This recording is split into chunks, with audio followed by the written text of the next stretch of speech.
दोस्तों macro cafe हमने शुरू इस एम से किया था कि हम आप तक वो मैक्रो मार्केट की सच्चाई लेके आ सके जो आपको कभी मेन स्ट्रीम मीडिया पे नहीं मिलती, ताकि आप एक इन्फॉर्म्ड इन्वेस्टर, सिटीजन और अपनी डे टू डे कॉन्वर्सेशंस में ऐसा इंपैक्ट डाल सको कि जो भी आपसे बात करे उसे पता चले कि आपका नैरेटिव कोई न्यूज चैनल शेप नहीं कर रहा।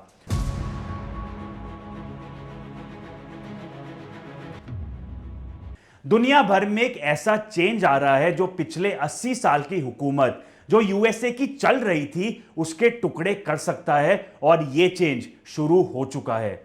तो आज की वीडियो आपके लिए बहुत इंपॉर्टेंट होने वाली है क्योंकि यह है द फाइनेंशियल रीसेट, और यह आपकी पॉकेट्स को डायरेक्टली इंपैक्ट करेगा।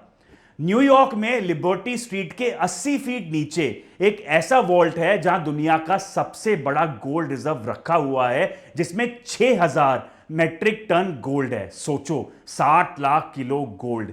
यह वॉल्ट कुछ 80 सालों से दुनिया का सबसे सेफ जगह माना जाता था। World's largest gold reserve is stored? It is located in New York, in the basement of the Federal Reserve Bank, more than 25 meters below the streets of Manhattan. The place is so protected that it is considered one of the most secure vaults on the planet. लेकिन अब क्या हो रहा है? देश अपना gold वापस लेके जा रहे हैं अपने खुद के वॉल्ट में रखने के लिए। सेंट्रल बैंक्स हर साल 1000 टन से ज्यादा गोल्ड अलग खरीद रहे हैं। Central banks purchased more than 1,000 tons of gold last year, one of the highest totals in modern history. और उसके ऊपर अपना गोल्ड वापस भी ले रहे हैं। यह कोई छोटा डिसीजन नहीं है, बल्कि यह है द ग्रेट रीपैट्रिएशन, जिसके बारे में मेन स्ट्रीम मीडिया कभी नहीं बताएगी। हम बात कर रहे हैं एक साइलेंट रेबिलियन की, एक फाइनेंशियल वॉर की जो बिहाइंड द सीन्स चल रहा है। लेकिन पूरी कहानी समझने से पहले अगर आप इस चैनल पे नए हो तो इसको सब्सक्राइब करो, क्योंकि इधर आपको बस सच मिलेगा जो मेन स्ट्रीम मीडिया आपको कभी नहीं बताएगी। तो सबसे पहले समझते हैं इतना सारा सोना इस 80 फीट अंडरग्राउंड में पहुंचा कैसे। वर्ल्ड वॉर 2 का टाइम था। उसके खत्म होने के बाद यूरोप और एशिया दोनों बर्बाद हो चुके थे। इंफ्रास्ट्रक्चर टूट चुका था, लाखों लोग मारे गए और कर्जा आसमान पे था। तब सिर्फ एक देश साइड में बैठ के सारा सोना इकट्ठा कर रहा था, और वो था द ग्रेट अमेरिका। अमेरिका ने एक सिस्टम बनाया 1944 में जिसको कहा गया the Bretton Woods system. Representatives of 28 countries, with Lord Halifax signing for the United Kingdom, meet in the conference room of Washington's State Department for the signing of the Bretton Woods Monetary Agreement. और इसमें हर देश की currency को dollar से link कर दिया गया और डॉलर को लिंक कर दिया गया गोल्ड से। और जैसे ही डॉलर राजा बना तो इधर से अमेरिका की डोमिनेंस शुरू हुई। कोल्ड वॉर के टाइम पे जर्मनी जैसी कंट्रीज ने जान के अपना जो सारा गोल्ड है वो न्यूयॉर्क और लंदन में रखा, ताकि अगर रेड आर्मी जो सोवियत यूनियन की थी अगर वो अटैक भी करती है तो उनका गोल्ड सेफ रहे, जो एक जियोपॉलिटिकल इंश्योरेंस पॉलिसी थी। गोल्ड स्टोर करने के एक और रीजन था, जो था ट्रेड बहुत इजी हो जाना। गोल्ड के वॉल्ट को 122 काउंटर में बांटा गया और हर काउंटर को नेशन के ट्रेड के हिसाब से एलोकेट करा गया। जैसे फ्रांस का एक काउंटर, लंदन का एक काउंटर, जर्मनी का एक counter and so on. Example से समझो, जैसे फ्रांस ज्यादा ट्रेड करता लंदन से तो लंदन अपना ट्रेड सेटल कर लेता by just transferring gold from London counter to France counter. और सबसे बढ़िया बात इसमें पता है क्या है? गोल्ड वॉल्ट वाली बिल्डिंग से बाहर ही नहीं जाता। हाईली एफिशिएंट सिस्टम बना हुआ था। लेकिन सोचो, यह पूरा सिस्टम काम किस पे करता था? भरोसे पर, यानी ट्रस्ट पर। लेकिन फिर आया 2022 जब रशिया ने यूक्रेन पे अटैक किया। Russia overnight launched its long-anticipated attack on Ukraine. इस टाइम अमेरिका और बाकी G7 कंट्रीज ने क्या किया? रशिया के 300 बिलियन डॉलर्स के सेंट्रल बैंक रिजर्व्स फ्रीज कर दिए। The group of 7 major economies will convene a task force to focus on freezing and seizing assets of key Russian elites. इतना ही नहीं, गोल्ड जो रशिया का इस वॉल्ट में रखा था उसका एक्सेस भी ब्लॉक कर दिया। दोस्तों, इस फैसले ने सब कुछ बदल दिया। वॉशिंगटन का यह कहना था कि यह जरूरी था रशिया को सबक सिखाने के लिए, लेकिन दुनिया भर के सेंट्रल बैंक्स और सरकारों ने कुछ और ही देखा। उन्होंने देखा कि वेस्टर्न वॉल्ट्स में रखा हुआ गोल्ड हमारा नहीं है, बल्कि यह कंडीशनल एसेट है। जब तक हमारी फॉरेन पॉलिसी अमेरिका के साथ अलाइंड रहेगी तब तक हमारा सोना सेफ है, वरना एक executive order from the president of USA और सब खत्म। इस मोमेंट पर हर देश ने सोचा अगर अमेरिका रशिया के साथ ऐसा कर सकता है तो कल हमारा भी नंबर आ सकता है, और बस सबने फैसला कर लिया गोल्ड वापस लाने का, चाहे कितना भी पैसा, टाइम और एफर्ट्स क्यों ना लगे। देखो फिर भारत में क्या हुआ। रिजर्व बैंक ऑफ इंडिया ने कई सालों से अपना गोल्ड बैंक ऑफ इंग्लैंड में रखा हुआ था। यह 1991 बैलेंस ऑफ पेमेंट क्राइसिस की लेगेसी थी, जब हमने अपना गोल्ड गिरवी रखवाया था आईएमएफ के पास उनसे लोन लेने के लिए। लेकिन 2024 में क्या हुआ? आरबीआई ने एक टॉप सीक्रेट मिलिट्री ऑपरेशन चलाया, मल्टीपल कोवर्ट फ्लाइट्स के साथ विद आर्म सिक्योरिटी, और 100 टन से ज्यादा गोल्ड लंदन से मुंबई वापस मंगवाया। और दोस्तों बाय एंड ऑफ 2025 हमने अपने 880 टन गोल्ड रिजर्व का 65% वापस ले लिया। इस पे कोई प्रेस रिलीज नहीं हुई, कोई क्रिटिसिज्म नहीं हुआ वॉशिंगटन का या लंदन का, बल्कि it was a silent action with a clear message that we don't trust you anymore to hold our national wealth. अब इससे बड़ा साइलेंट रेबिलियन कर रहा है जर्मनी, और ये बहुत बड़ा सिग्नल है क्योंकि दुनिया का second largest gold reserve hold करता है जर्मनी।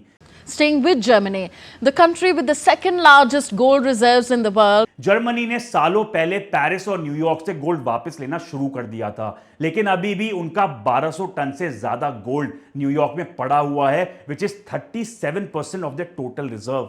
2026 में जर्मनी में बड़ी पॉलिटिकल डिबेट हुई, जिसमें इकोनॉमिस्ट, पॉलिटिशियंस और टैक्स पेयर सबने बोला बचा हुआ गोल्ड हमारा वापस लाओ। क्यों? क्योंकि अमेरिका अनप्रिडिक्टेबल हो गया है। टैरिफ, इकोनॉमिक कोर्जन और ट्रेड वॉर सब कुछ शुरू कर चुका है अमेरिका इस टाइम पे। सोच के देखो, जर्मनी एक नेटो मेंबर है और अमेरिका का क्लोजेस्ट एलाय है, और अगर वो भी ट्रस्ट नहीं कर रहा तो बाकी दुनिया क्यों करेगी? ईस्टर्न यूरोप में देखें तो पोलैंड ने हिस्ट्री का सबसे बड़ा गोल्ड बाइंग स्प्री किया। 100 ऑफ टन्स गोल्ड खरीदा और टारगेट बनाया कि 30% सेंट्रल बैंक के रिजर्व्स गोल्ड में होने चाहिए नेशनल सिक्योरिटी के लिए। और इसके ऊपर अपना गोल्ड लंदन से वापस ला रहा है हंगरी। एक और देश है यूरोप में जिसने अपना सारा गोल्ड बैंक ऑफ इंग्लैंड से वापस ले लिया और अपनी होल्डिंग 10 गुना बढ़ा दी। सिमिलरली स्लोवाकिया, रोमानिया भी यही कर रहे हैं और डोमेस्टिक स्टोरेज लॉज भी पास कर रहे हैं गोल्ड स्टोर करने के लिए। तो चलो अब बात करते हैं सबसे स्कैरी पार्ट की। लंदन और न्यूयॉर्क की बुलियन मार्केट्स जैसे एलबीएमए और कॉमेक्स फ्रैक्शनल रिजर्व पे काम करती हैं, जिसका मतलब है एक फिजिकल गोल्ड बार के against hundreds of paper claims होते हैं। यानी एक प्रॉमिस कि आपको फ्यूचर में फिजिकल गोल्ड मिलेगा, पर ये सिर्फ प्रॉमिसेस हैं ऑन पेपर, असली गोल्ड बार नहीं। अभी तक सिस्टम स्मूथली चल रहा था क्योंकि सब कैश सेटलमेंट एक्सेप्ट कर लेते थे बिना असली सोना मांगे। लेकिन अब सेंट्रल बैंक्स बोल रहे हैं कि नहीं, हमें एक्चुअल फिजिकल गोल्ड चाहिए, और यहां असली पैनिक शुरू होता है क्योंकि अगर सब एक्चुअल डिलीवरी मांगने लगे तो एक मेजर शॉर्टेज ऑफ गोल्ड देखने को मिल सकती है। और आप ही बताओ उसकी वजह से प्राइस ऑफ गोल्ड का क्या होगा?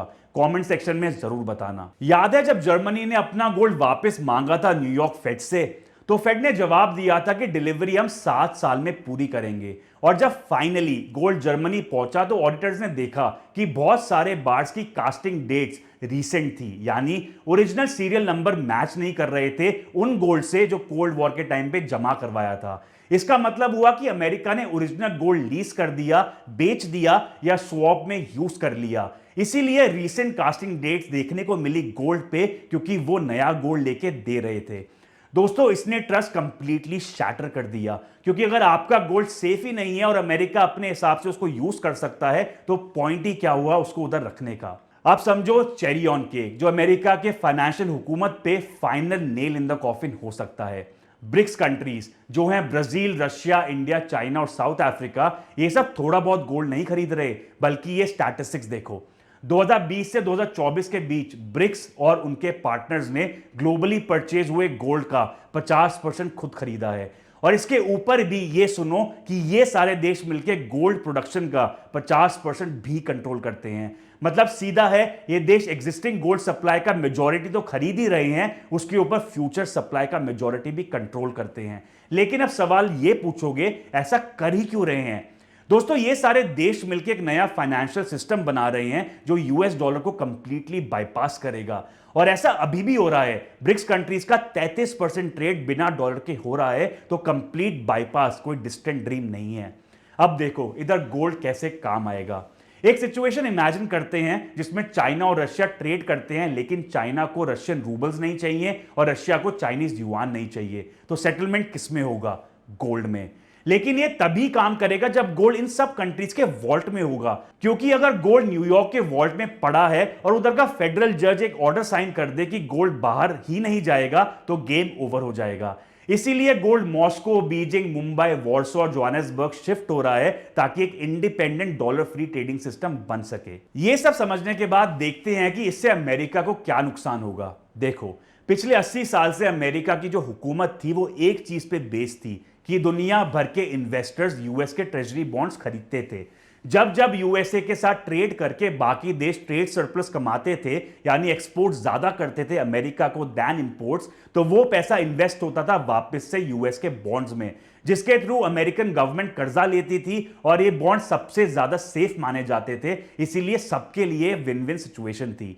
जब बॉन्ड्स की डिमांड थी तो प्राइस ऊपर जाता और इंटरेस्ट रेट कम रहता, जिसकी वजह से अमेरिका को चीप इंटरेस्ट पे लोन मिल जाता। इसकी वजह से यूएस गवर्नमेंट अनलिमिटेड बोरोइंग कर सकती थी बिना अमेरिका में एक्सेस पैसा प्रिंट करे, जिससे इन्फ्लेशन भी कंट्रोल में रहती थी। लेकिन अब ये खत्म हो रहा है, क्योंकि अब देश गोल्ड खरीद रहे हैं उस ट्रेड सरप्लस के पैसे से, और वो पैसा अब अमेरिका में नहीं आ रहा।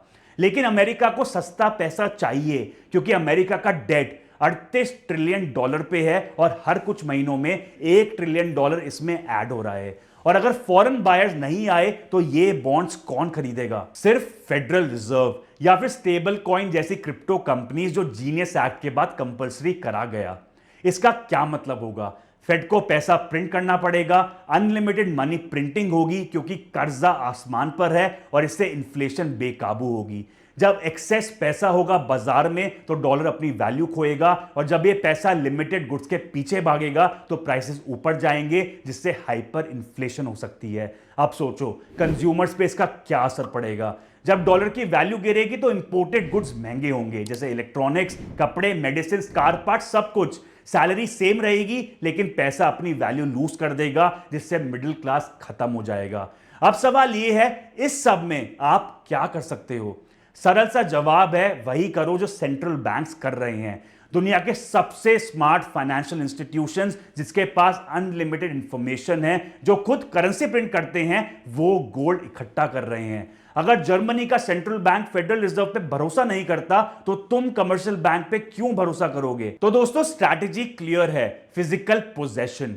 पेपर गोल्ड मत लो। Unallocated funds, future contracts, ETFs, ये सब क्राइसिस में कैश सेटलमेंट पे जाते हैं। जब सिस्टम क्रैश होगा तो 100 पेपर क्लेम्स होंगे हर एक फिजिकल आउंस के अगेंस्ट, और लीगल फाइन प्रिंट कहता है कि तुम्हें कमजोर करेंसी मिलेगी, एक्चुअल मेटल नहीं। लेकिन याद रहे, मैं कोई फाइनेंशियल एडवाइजर नहीं हूं। मैक्रो कैफे पे बस आपको असली कहानी दिखाई जाती है। तो दोस्तों हम एक हिस्टोरिकल शिफ्ट देख रहे हैं। गोल्ड का वेस्ट से ईस्ट माइग्रेशन, ऑफशोर वॉल्ट से सॉवरेन सॉइल पे वापसी, ये सब बड़ा अलार्म बेल है जो ग्लोबल फाइनेंशियल सिस्टम बजा सकता है। ये ट्रस्ट का कंप्लीट कोलैप्स है वेस्टर्न गवर्नमेंट्स पे। 5000 साल से गोल्ड अल्टीमेट वैल्यू का रक्षक रहा है। एम्पायर्स आते जाते रहे, करेंसीज फेल होती रही, लेकिन गोल्ड सर्वाइव करता रहा। आज दुनिया भर में देश अपने फाइनेंशियल आर्क्स बना रहे हैं, पेपर इल्यूजन्स को छोड़ के फिजिकल मेटल खरीद रहे हैं। तूफान आ चुका है दोस्तों, अब सिर्फ सवाल एक है, जब फ्लड आएगा तब तुम्हारे हाथ में पेपर प्रॉमिस होगा या फिजिकल एसेट। तो प्लीज अपनी फैमिली को सावधान करो, अपने फ्रेंड्स के साथ शेयर करो, क्योंकि मेन स्ट्रीम मीडिया ये सच आपको कभी नहीं बताएगी। लाइक करो, सब्सक्राइब करो और बेल आइकन बटन दबा दो, और कमेंट्स में जरूर बताओ आप कहां से देख रहे हो ये वीडियो और आपका क्या ओपिनियन है इन सब सिचुएशन में। हम मिलते रहेंगे ऐसी डीप एनालिसिस के साथ। टिल देन टेक केयर, जय हिंद।